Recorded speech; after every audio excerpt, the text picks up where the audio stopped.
Bueno, entonces está todo suficientemente claro. Bueno, diría yo que las dos sesiones anteriores tenían la finalidad, ajá, así, diría yo que así, ¿se oye?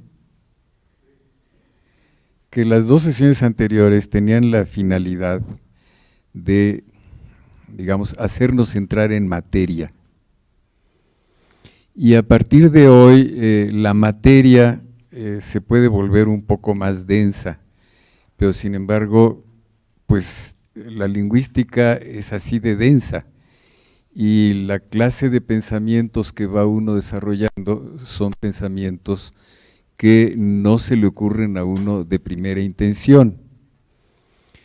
Decía yo al comenzar, ¿cuáles fueron los enfoques del pensamiento sobre las lenguas en la antigüedad?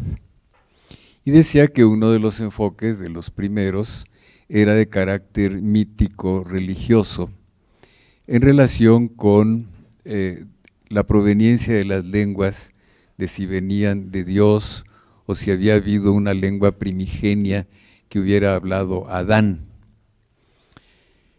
La pregunta, en el fondo, sobre todo para el pensamiento griego, y el pensamiento griego para nuestra cultura es el pensamiento del origen de esta cultura, para el pensamiento griego, en el fondo, la pregunta era,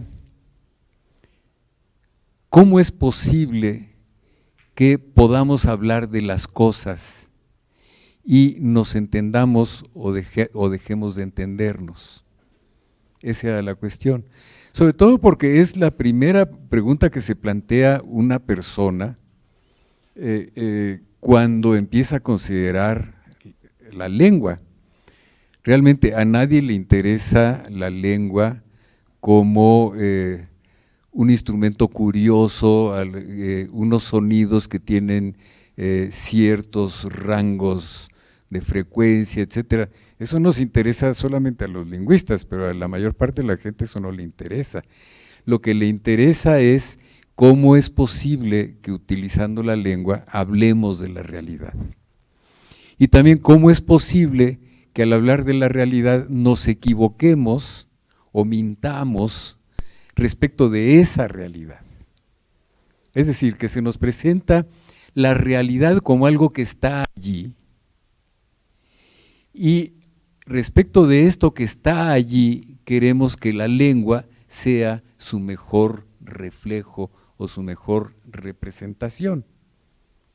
Y es allí cuando surgen todas las dudas de por qué no siempre es su reflejo, o por qué resulta que estas cosas que todos vemos igual, esta mesa para nosotros o para un habitante de China o para un habitante de África Ecuatorial, sigue siendo una mesa. No se queda delante de ella diciendo, qué cosa más rara, ¿qué es esto?, ¿no? Sino que siempre sigue siendo una mesa. Entonces, ¿cómo es posible que si todos percibimos la realidad más o menos de la misma manera, resulte que nuestras lenguas muchas veces nos lleven a equivocarnos? ¿A qué se debe? Y eso llevaba, sobre todo el pensamiento filosófico, a plantearse las relaciones entre los objetos o las cosas y sus nombres. Es decir, la relación entre la realidad y las lenguas.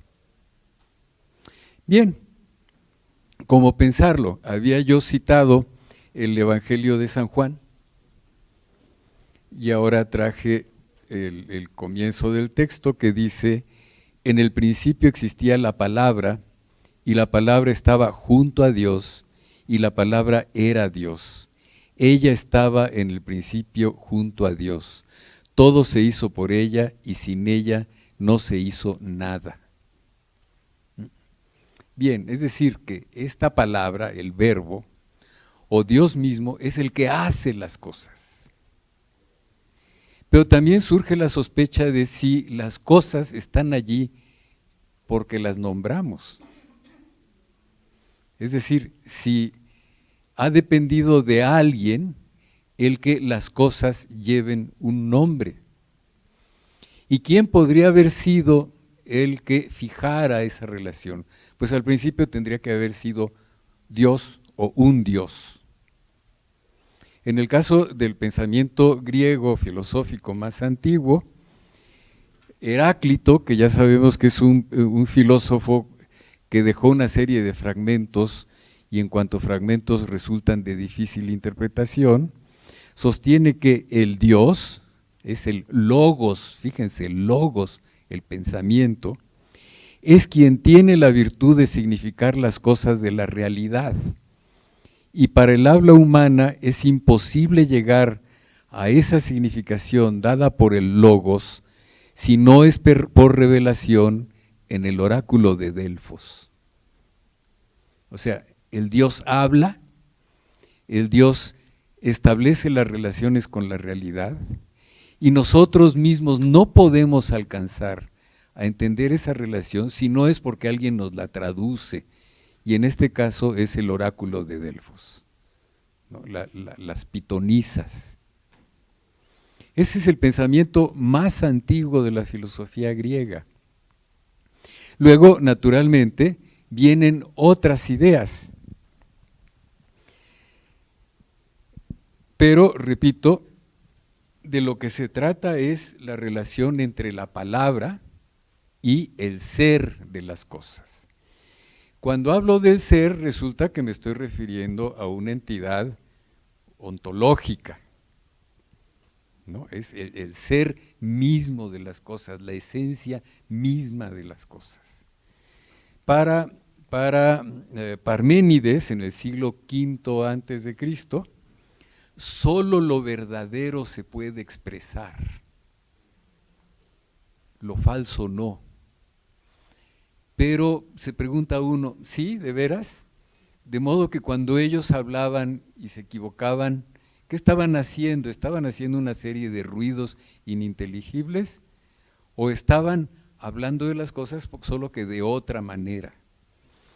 En el Gorgias, siglo IV también antes de Cristo, la ausencia de identidad y la relación fija entre los signos de la lengua y las cosas impide la transmisión del ser de las cosas, o sea, el ser verdadero. Es decir, utilizar las lenguas para acercarnos a la esencia misma de las cosas. Fue un problema filosófico grande y claro que ha continuado teniendo sus repercusiones. Todavía actualmente la mayor parte del pensamiento sobre las lenguas del siglo XX, de otra manera, pero siguió trabajando en esa clase de preocupaciones, a pesar de todo lo que se ha venido desarrollando el pensamiento filosófico. Hay un diálogo de Platón en donde la cuestión se plantea de una manera interesante y además divertida, que es el diálogo de Cratilo. En este diálogo hay 3 participantes: Cratilo, Hermógenes y Sócrates.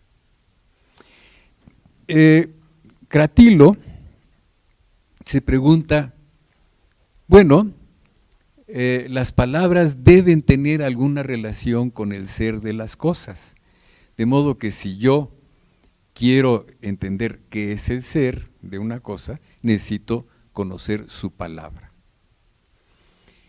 Hermógenes le dice, no, estás equivocado, porque si fuera así, por ejemplo, todos debiéramos utilizar las mismas palabras para hablar de las mismas cosas.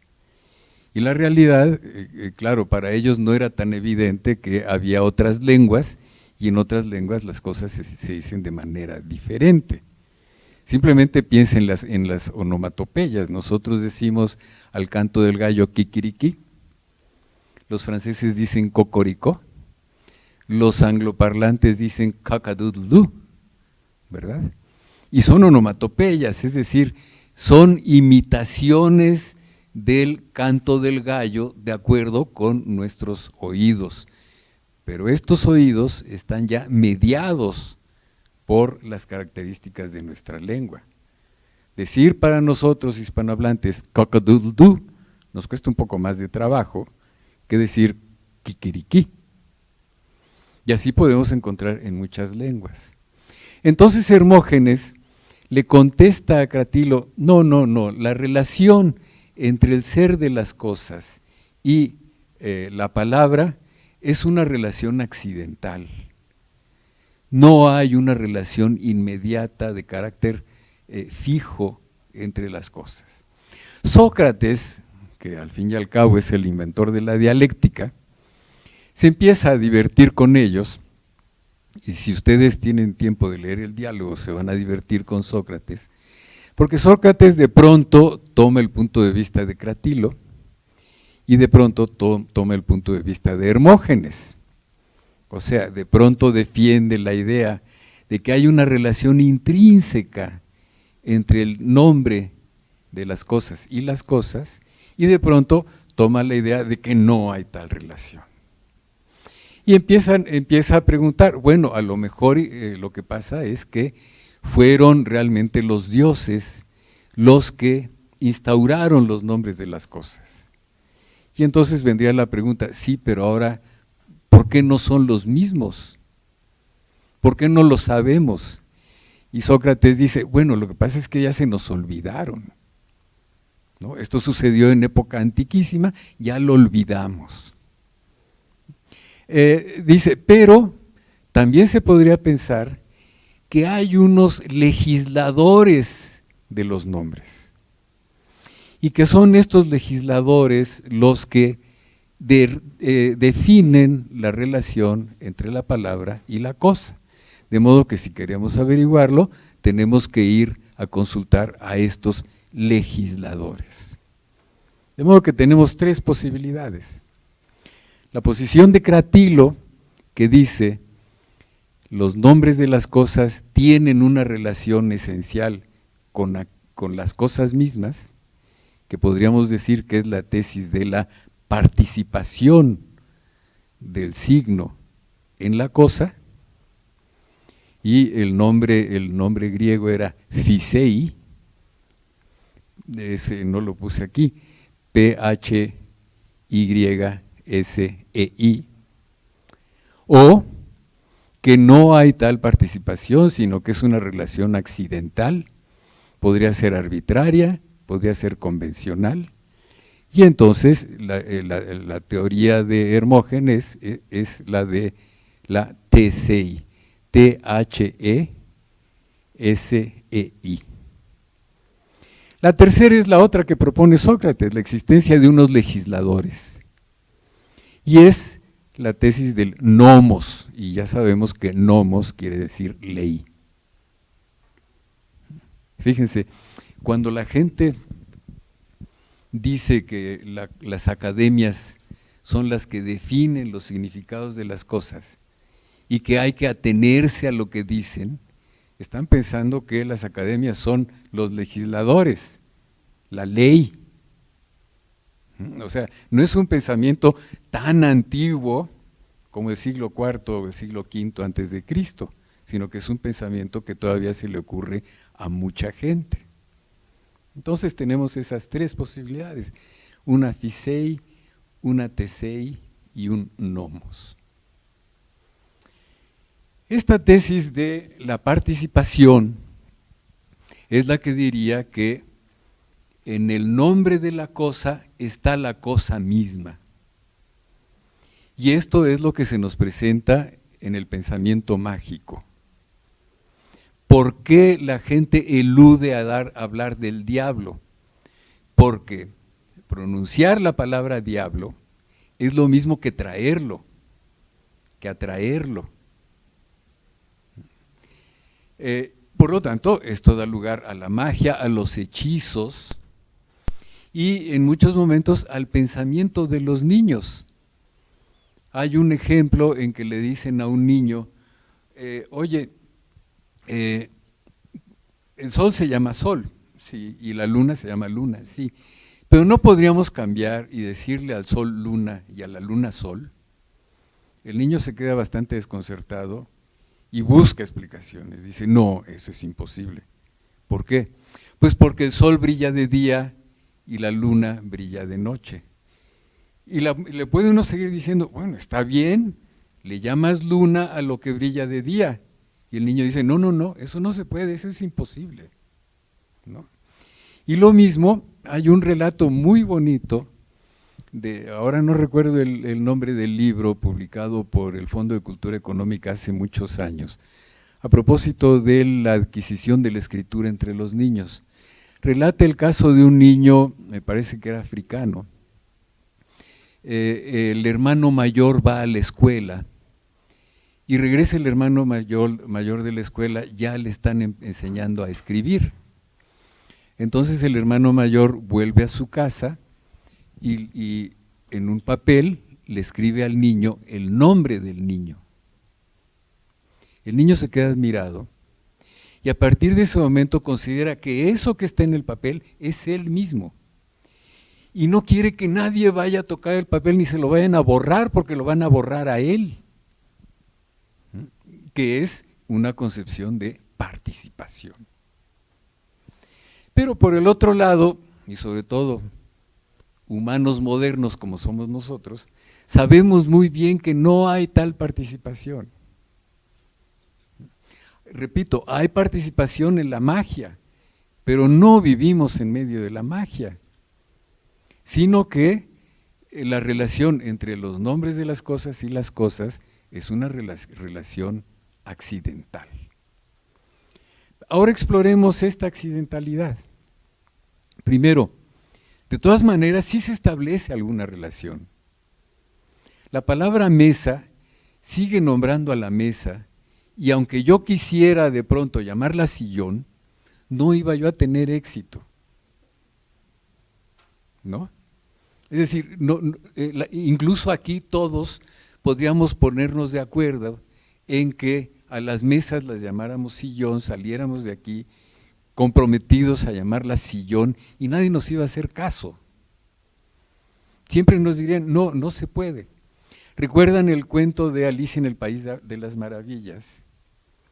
En el cuento de Alicia en el País de las Maravillas está con Humpty Dumpty y entonces están hablando Humpty Dumpty y Alicia y le dice en un momento dado Humpty Dumpty a Alicia, eso es gloria para ti. Y Alicia le dice, ¿qué quieres decir? No, digo que eso es gloria para ti. Sí, sí, pero no sé qué es lo que quieres decir, así no se dice. Y le contesta Humpty Dumpty, lo que significa la palabra gloria es lo que yo digo. Y con eso trata de eliminar la discusión. La verdad es que no es así. La verdad es que todos participamos de los nombres de las cosas en nuestra lengua, con ciertas variaciones, por supuesto, pero seguimos pensando que la mesa es mesa, que la silla es silla, etcétera, etcétera. ¿A qué se debe? Hay una convención que más o menos correspondería a lo mismo que los legisladores de Sócrates. Es decir, en algún momento una sociedad se puso de acuerdo para decidir la relación entre los nombres y las cosas. No tenemos ninguna demostración de que eso haya sucedido alguna vez. Vemos cómo han evolucionado las lenguas, cómo llegamos al español. Pues llegamos sin que la humanidad se diera cuenta a partir del latín. ¿Y cómo llegamos al latín? Llegamos sin que se dieran cuenta a partir del itálico. ¿Y cómo llegamos al itálico? También sin que se dieran cuenta llegamos a un supuesto indoeuropeo. Y quizás pudiéramos seguir más atrás, pero ya sería demasiada especulación, ¿verdad? Entonces, miramos las etimologías de nuestra lengua y resulta que están llenas de palabras latinas. Yo por eso digo muchas veces que si hubiera una máquina del tiempo y en esta máquina del tiempo viniera Cicerón a México, ¿cómo podría ser su comentario? Diría, qué raro latín habla esta gente, ¿verdad? Porque no estamos demasiado alejados del latín. Claro que nos cuesta trabajo aprenderlo en la escuela, por supuesto, en particular la sintaxis, pues porque es una lengua de casos, tiene declinaciones, la construcción sintáctica es un poco complicada, nos cuesta trabajo, pero en el fondo lo que tiene nuestra lengua es una parte mayoritaria de latín. En toda esta historia no ha habido nunca una convención. Hay convenciones entre los científicos, allí sí, sobre todo cuando inventan nombres. El caso del quark. El quark es una partícula subatómica. Primero la elaboró la física teórica y después la comprobaron en estos aceleradores de átomos, en el famoso ciclotrón. El científico que propuso la teoría le puso quark. ¿Por qué? Porque él declaró, yo no quería ponerle un nombre que pudiera relacionarse con cualquier otra cosa de la vida real. Y se me ocurrió tomar una palabra que no pudiera significar nada, más que quark. No contaba con nuestra astucia, ¿no? ¿Por qué? No faltó quien de inmediato recordara, porque lo había leído, el libro de Dubliners de James Joyce, y entonces hay un versito que cita Joyce que dice, quark, quark, hark the lark. O sea, cuá, cuá. Luego también alguien dijo, no, lo que pasa es que esta partícula subatómica se parece al requesón, porque en alemán requesón se dice quark. Pues no, este científico lo que quería era crear totalmente una convención que no remitiera a nada, porque echaría a perder la relación de significado con esta partícula. Se pueden imaginar un físico que creyera que de veras quark tiene que ver con el requesón, la cantidad de milagros que le atribuiría a esa partícula, ¿no? Sería terrible. Hay un libro precioso de Gastón Bachelard que se llama La formación del espíritu científico, en donde da muchísimos ejemplos de cómo de pronto estas invenciones o metáforas que hacen los científicos dan lugar a equivocaciones, porque las relacionan con el significado ordinario de las palabras. Sin embargo, claro, en la ciencia moderna sí se inventan muchas palabras que se establecen por convención entre ellos y circulan en las revistas científicas, pero solo en ese caso. Y en el caso de la física, en el caso de la química, ya si llegamos a la biología les cuesta más trabajo. Y en las ciencias humanas es imposible, porque las palabras en las ciencias humanas de pronto empiezan a sacar una cantidad de significados, asociaciones, etcétera, que son incontrolables. Y por eso las ciencias humanas son ciencias de la interpretación, como decía Kant, son ciencias ideográficas, frente a las ciencias nomotéticas, que son las ciencias naturales. Entonces sí, repito, hay una convención, pero esta convención solo se da en esos pequeños círculos científicos y muchas veces con dificultades. Se me ocurre otro nombre que es el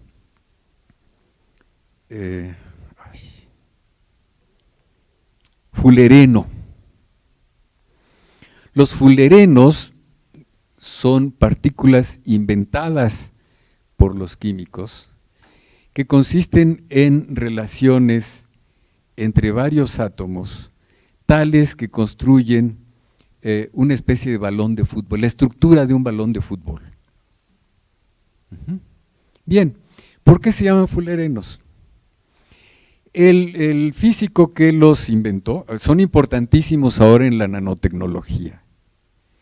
El físico que los inventó, también, como no era una creación nueva, el fullereno no existe en la naturaleza, son invenciones, pues quería ponerle un nombre completamente nuevo.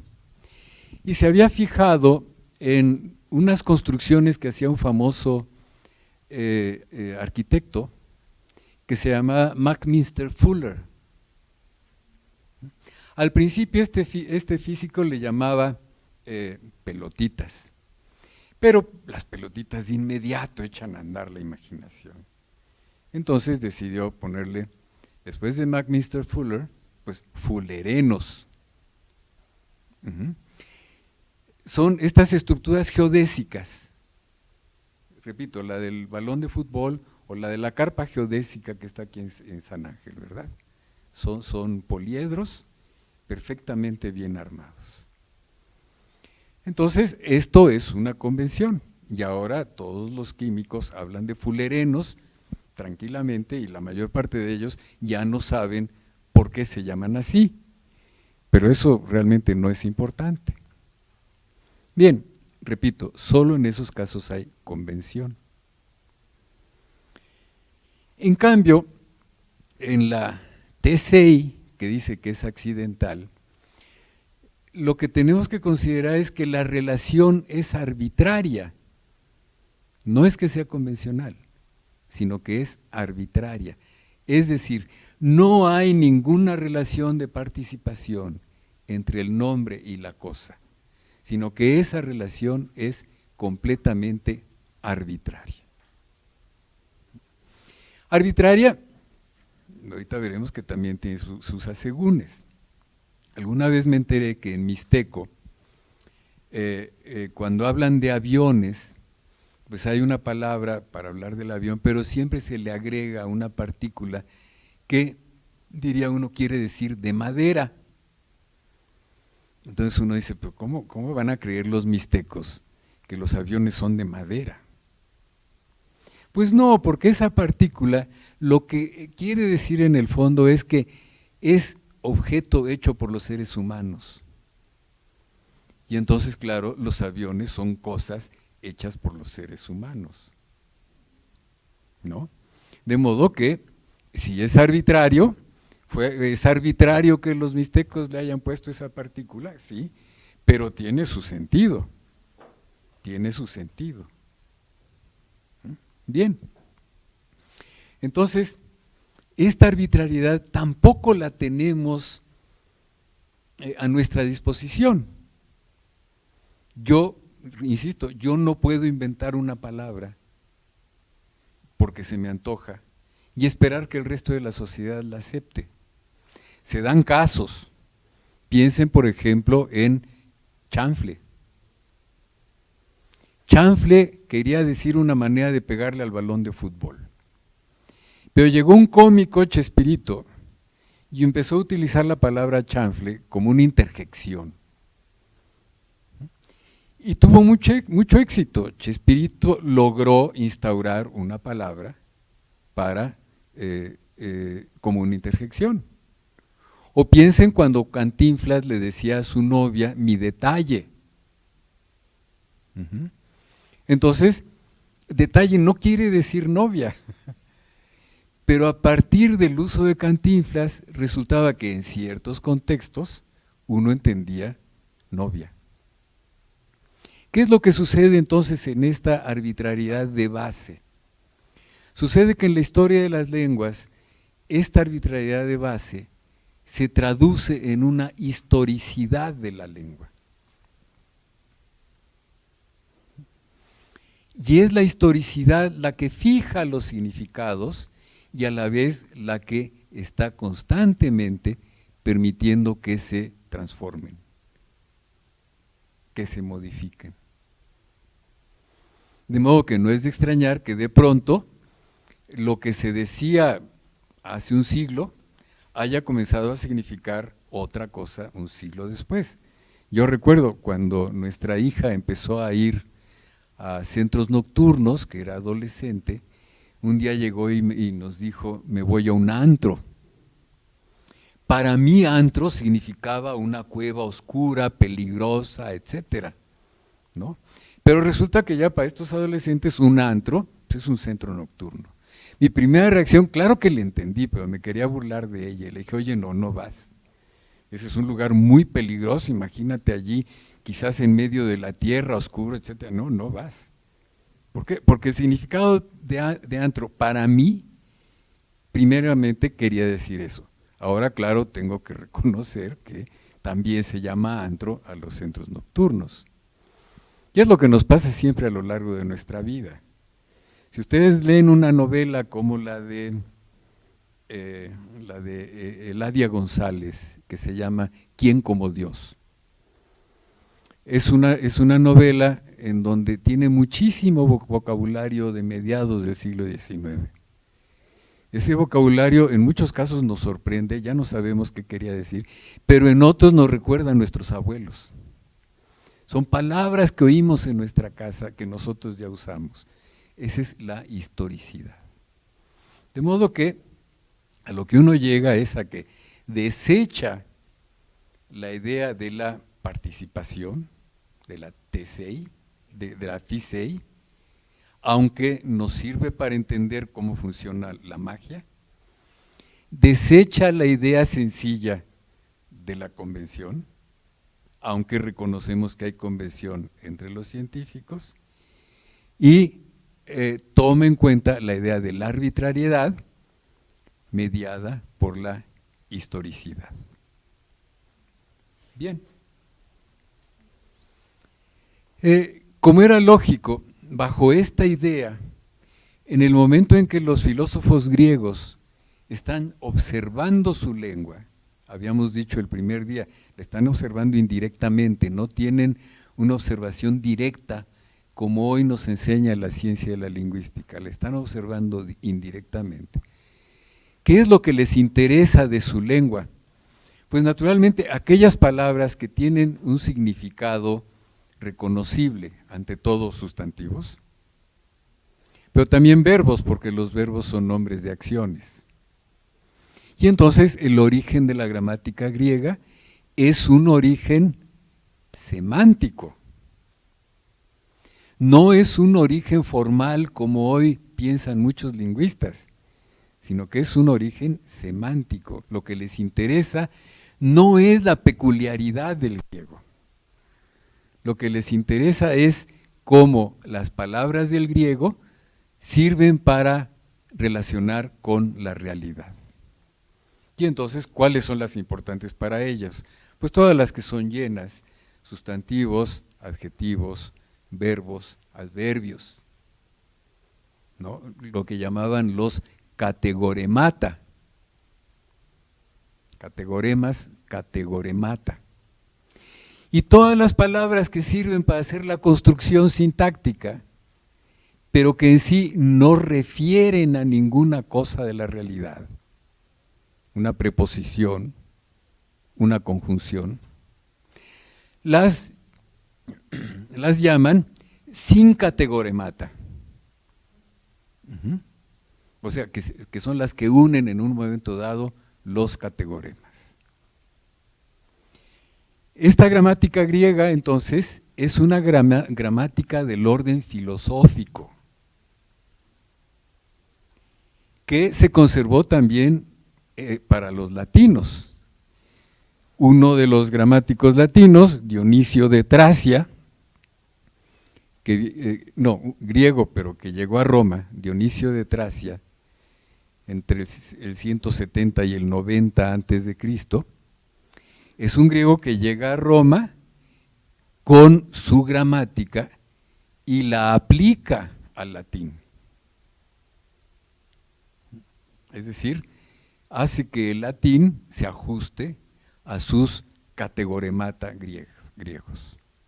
También había otro tema que les preocupaba a los griegos, que era la relación entre quien emitía una afirmación y lo que afirmaba.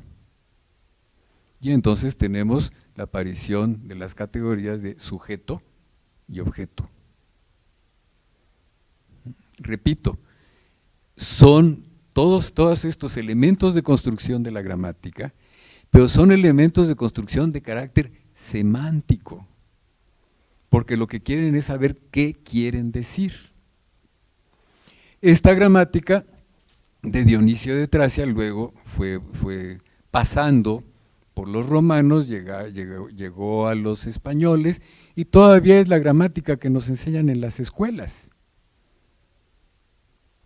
En eso no ha cambiado mucho, solamente que ahora la gramática se considera más que nada un instrumento de análisis de las oraciones, un instrumento para mejorar la capacidad de expresión de uno, y no se le da este estatus filosófico que tenía en la tradición griega y en la tradición latina.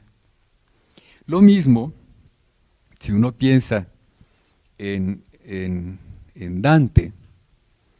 Dante vivió en el siglo XIII, en Italia.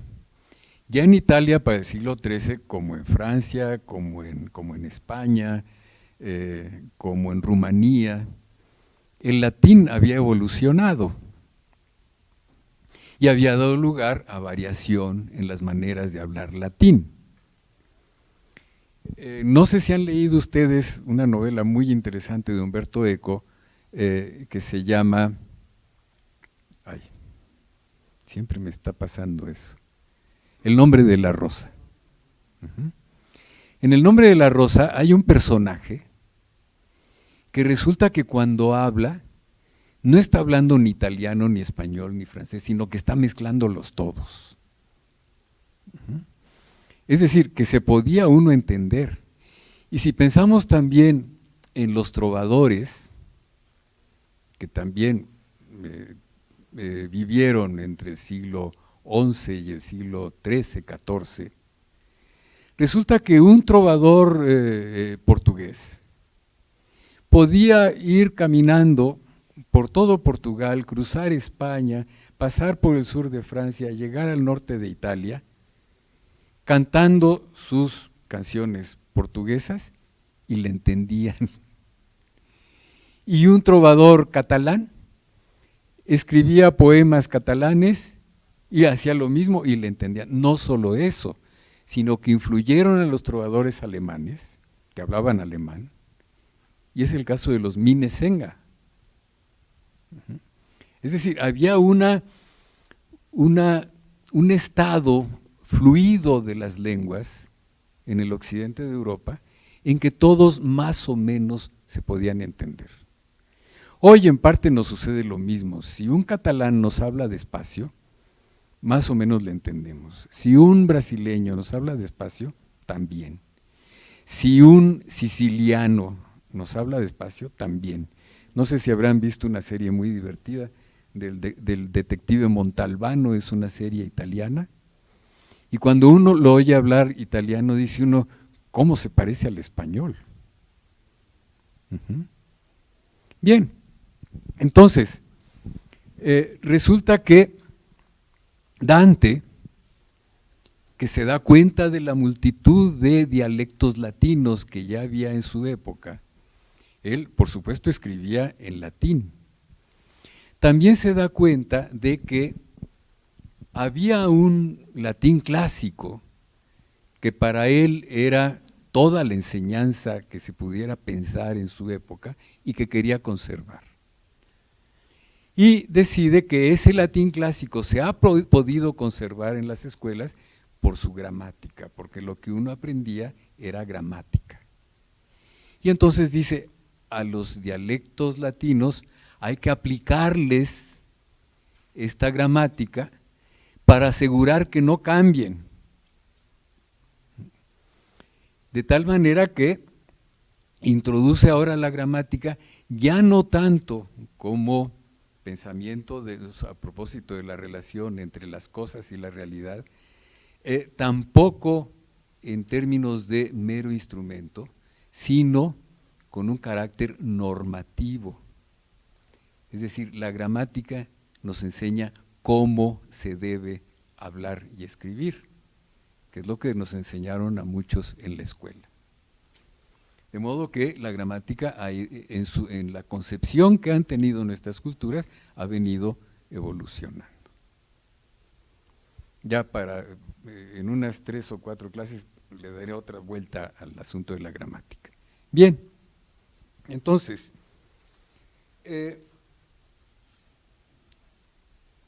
conforme se fue desarrollando el pensamiento filosófico y que se seguía planteando el problema, porque era problema, de la relación entre las cosas y la realidad, uno de los primeros pensadores fue San Agustín. San Agustín vivió entre el siglo IV y el siglo V. A San Agustín se le planteaba el siguiente problema. Hablamos, y eso que hablamos tiene una materialidad, que sobre todo él ve en la lengua escrita, porque repito, la lengua hablada se pierde rápidamente, y en cambio la lengua escrita conserva. De modo que la lengua escrita es un vehículo de la palabra. Y esa es la que llama vox verbum. Este vox verbum, según San Agustín, tendría que estar inmediatamente relacionado con un concepto que sin embargo él llama dictio, es decir, lo dicho. Y se pregunta, ¿de dónde viene la dictio? ¿La dictio está en nuestra mente? A lo mejor él decía, está en nuestra alma. Son los conceptos, y los conceptos nos vienen de Dios. De modo que todos los seres humanos tenemos los mismos conceptos, la misma dictio. Y estos conceptos se relacionan inmediatamente con las cosas. Res en latín quiere decir cosa. O sea que entre la cosa y el vehículo material hay una relación mediada por el concepto. Y este concepto nos viene de Dios, que sería, según San Agustín, lo que nos permitiría traducir de una lengua a otra.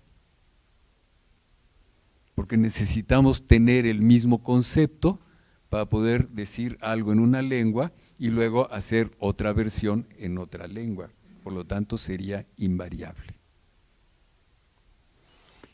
Esta idea de San Agustín pervivió por siglos, de tal manera que todavía en el siglo XX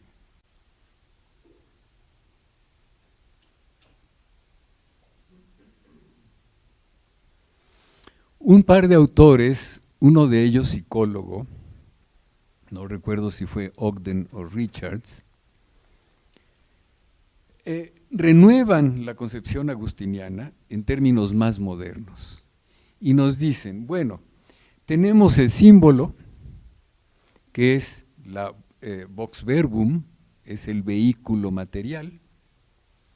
Este símbolo está relacionado con una referencia, y esta referencia está en nuestro pensamiento, está allí.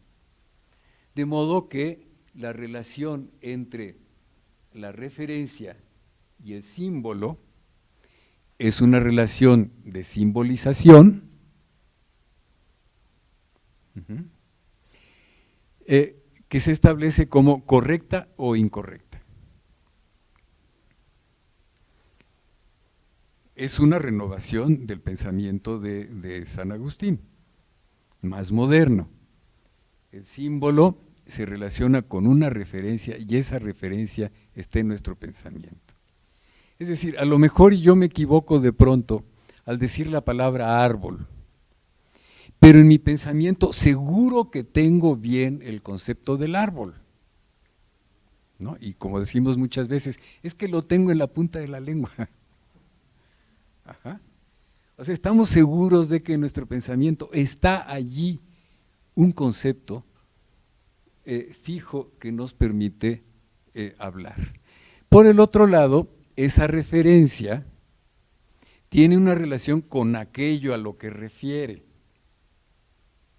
Es el llamado referente, la cosa misma.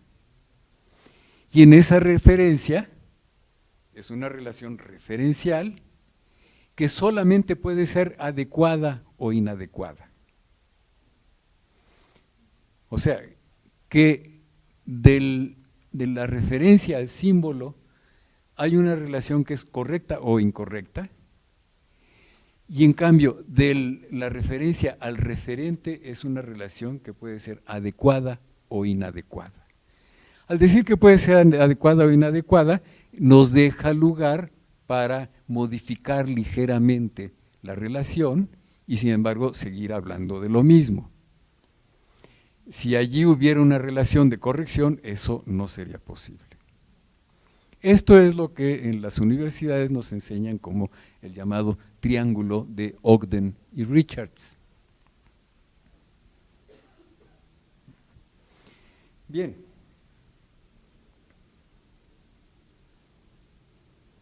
Ahora, en estas relaciones, lo que se nos plantea siempre es la existencia de la referencia en el pensamiento. Si realmente en el pensamiento de todos hay una referencia fija, igual, respecto del símbolo, de lo que ellos llaman símbolo. Ese es el problema central. Y luego, claro, la relación entre el símbolo y el referente es una relación mediata. Es decir, no hay nada que la obligue, es arbitraria.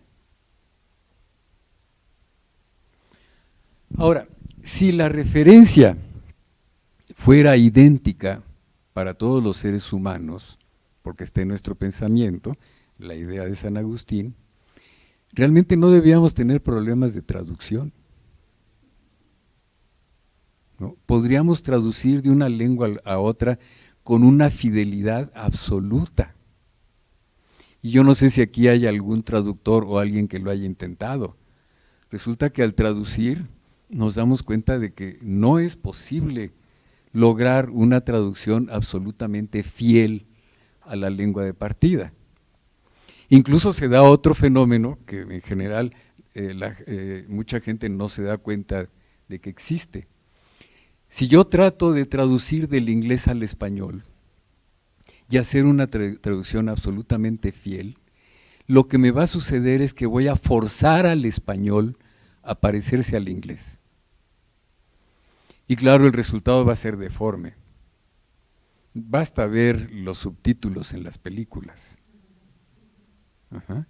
Quien haga la comparación entre lo que están diciendo en inglés y el subtítulo en español se da cuenta de que hay traducciones que no funcionan, independientemente de la ignorancia del traductor en cada momento dado, que es otro factor. Es decir, no es posible que tengamos una referencia en el pensamiento que sea idéntica para todos. Muy bien, hagamos unos cuantos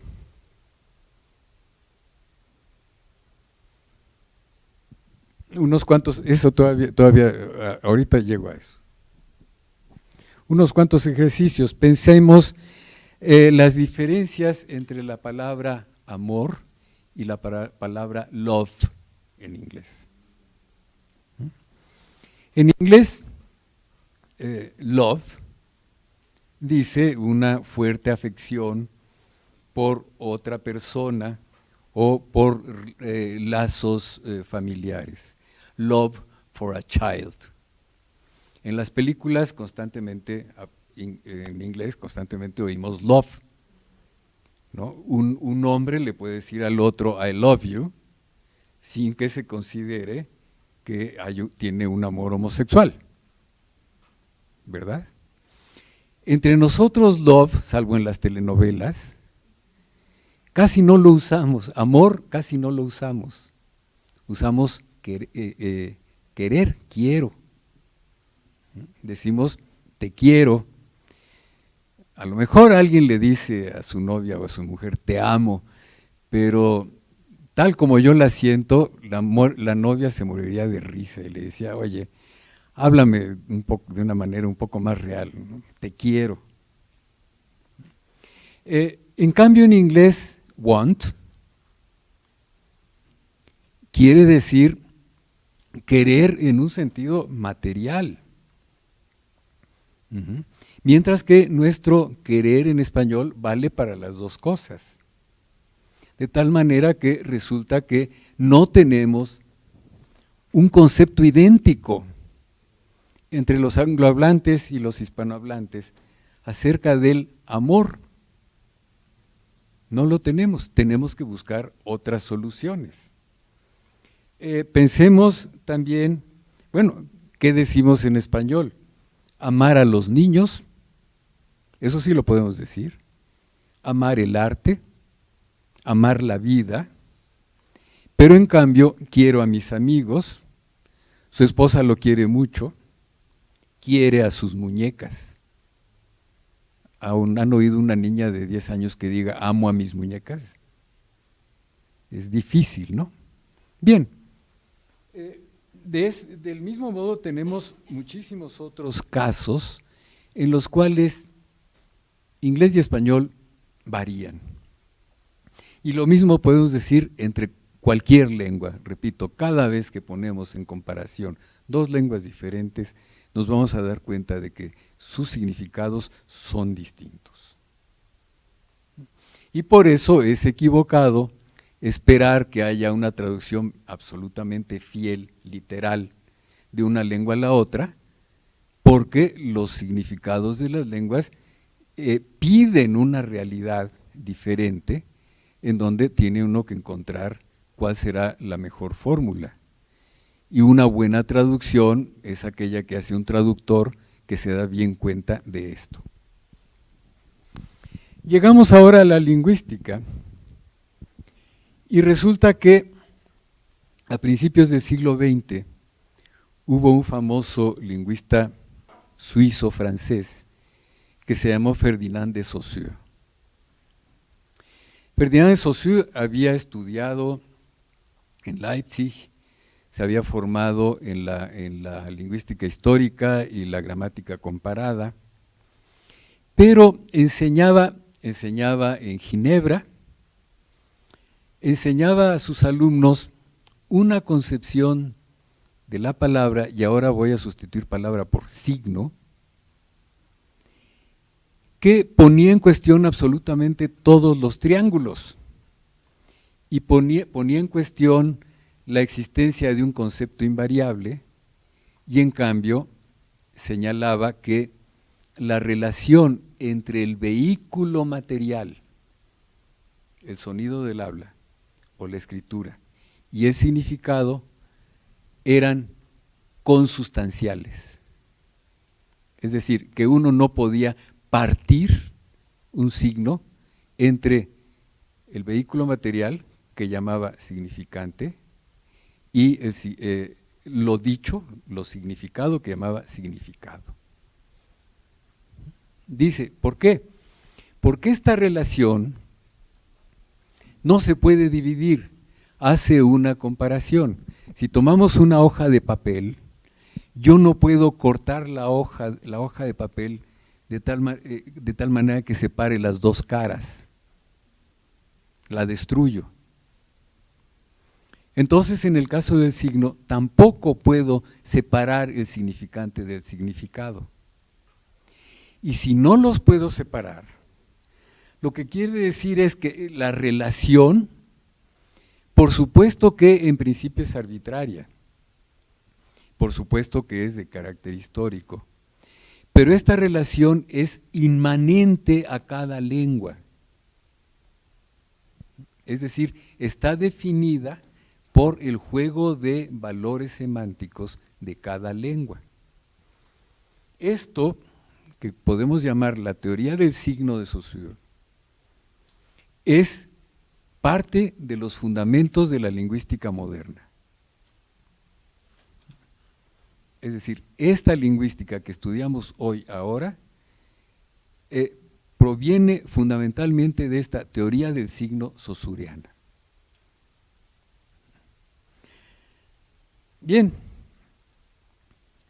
un lingüista posterior a Saussure, vivió entre los años 20 y los años 60, fue un danés llamado Louis Hjelmslev. Allí ven, se escribe así, pero se dice Hjelmslev. ¿Qué es lo que hizo Hjelmslev? Notó algo que difícilmente nota uno, y es que toda lengua tiene una estructura formal que la subyace. Es lo que le da, viene siendo el esqueleto de la lengua, ¿no? Del mismo modo que no puede haber seres humanos sin esqueleto, porque serían unas babosas, ¿no? La lengua necesita un esqueleto, y este esqueleto es una forma. De modo que hay que darle predominio a la forma sobre lo que él llama sustancia.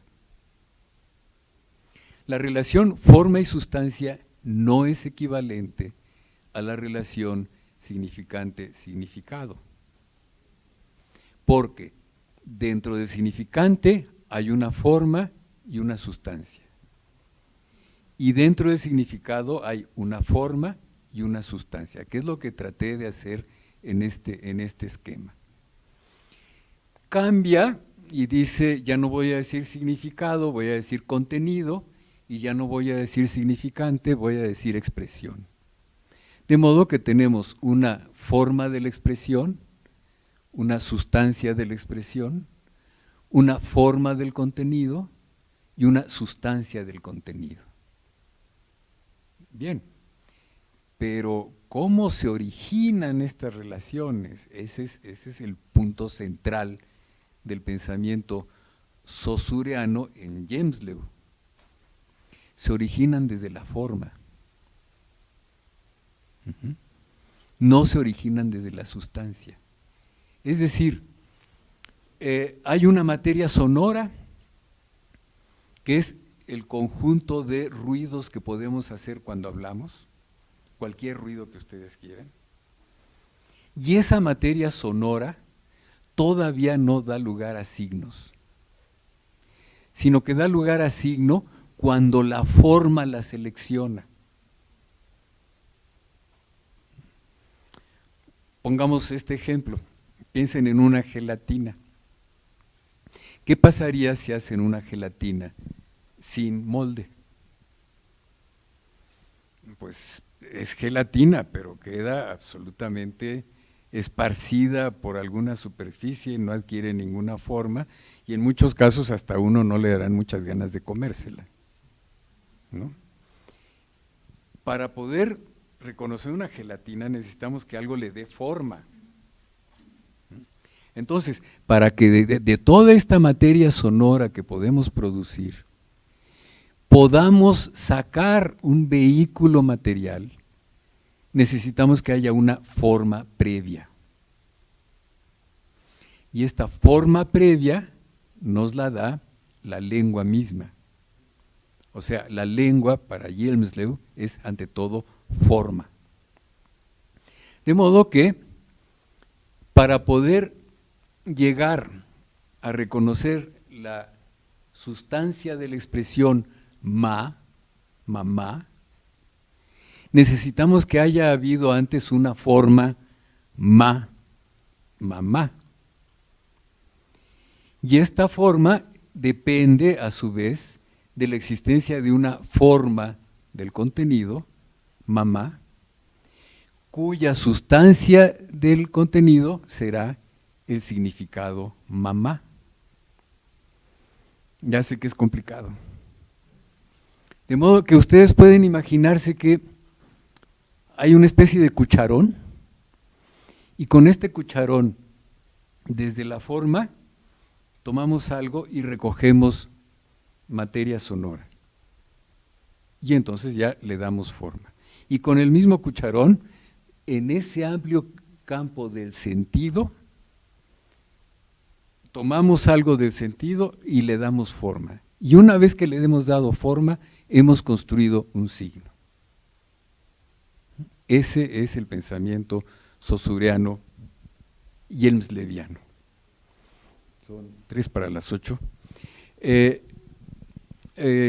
Voy a continuar con esto.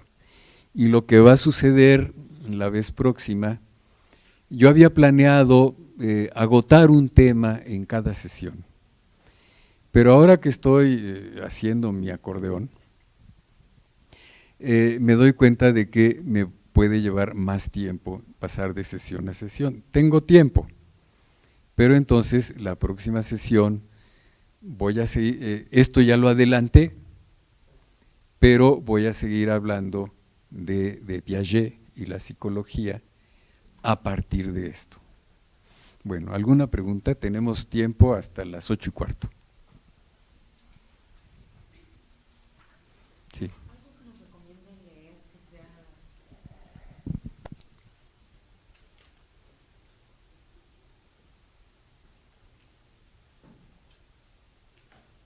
Uy, me salté los ejemplos. Pero ya no me habría dado tiempo. Allí está la bibliografía, mínima.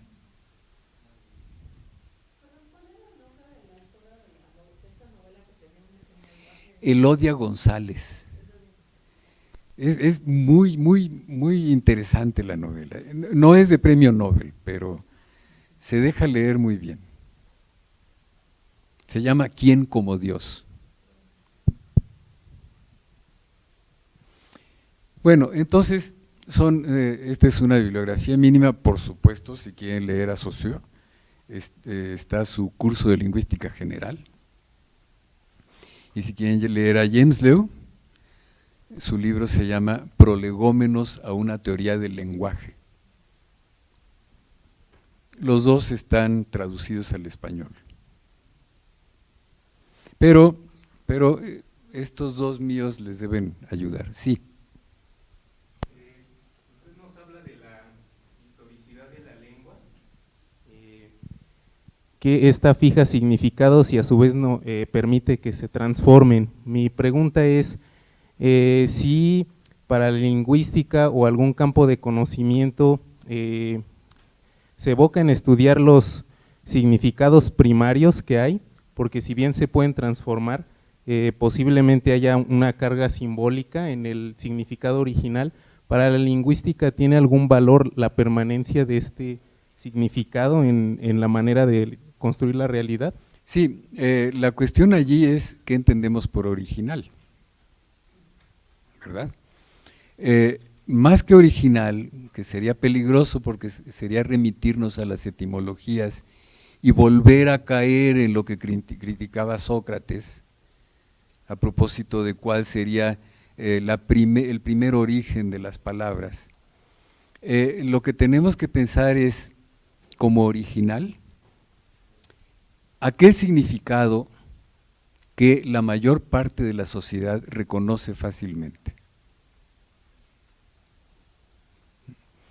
Tomemos un ejemplo. Si yo digo en aislamiento gorila, ¿en qué piensan? Sí, ¿verdad? Bien. Si yo digo, de camino me encontré con unos gorilas que estaban muy armados, ¿en qué piensan? Entonces, ¿cuál de estos dos significados es más original? El primero. Claro, a partir de allí se hace la metáfora, porque de llamar a unos de estos hotentotes que nos encontramos en la calle que son peligrosos como gorilas, pues es una metáfora, con perdón de los gorilas, ¿verdad? Entonces, repito, porque pensar en términos de una originalidad anterior a lo que nos remite es a la etimología. Y claro que el estudio de la etimología es muy interesante, es el estudio de la historia de las palabras. Pero entonces empezaríamos con el ansia para empezar hacia atrás, hacia atrás, hacia atrás, buscando una etimología primitiva que no vamos a encontrar nunca. Por eso es preferible pensar en que el primer significado que aparece a nuestro pensamiento cuando decimos una palabra en aislamiento es el que fija, digamos, la primera acepción de la palabra. Gracias. Quería comentar, doctor, chanfle en Cuba es maricón. No tiene otro significado. Pues sí. Es una tremenda ofensa. ¿Qué te pasa, chanfle? Pues sí, y no sabemos de dónde salió. Yo conocí el chanfle del portugués de Brasil, que es este golpe con el dorso del pie, ¿no? Pero no sé si o bien los cubanos lo tomaron del portugués brasileño o al revés, o si de chiripa, es una palabra de origen africano, que compartan ambos pueblos. Yo he tratado de estudiar el origen de muchos africanismos en México y no he encontrado datos de un origen africano para esa palabra. ¿Alguna más? Uy, mucama, por ejemplo. Chamba.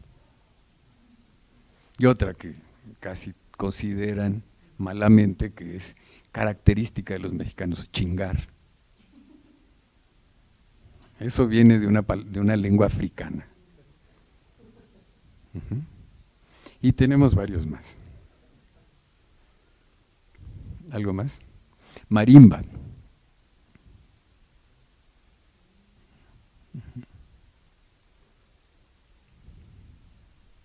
¿Ya? Bien. Entonces, reconozco que esta explicación de hoy debe haber sido un tanto abstrusa. No se me ocurre cómo mejorarla, pero la vez próxima, si quieren, ya que la hayan rumiado, a lo mejor y se puede aclarar. Gracias.